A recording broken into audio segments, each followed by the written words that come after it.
Сърцето се предава последно е антиутопичен роман на Маргарет Атвуд. Романът изследва темите за любовта, манията, свободата, волята и разрушителната човешка природа. Действието се развива в Съединените щати в близкото бъдеще, където опустошителен икономически колапс довежда до широко разпространена безработица и социални вълнения.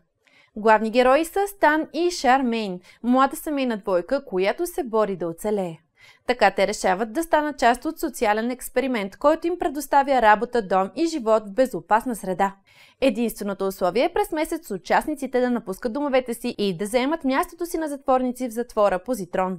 В началото Стан и Шармейн са доволни от новия си живот.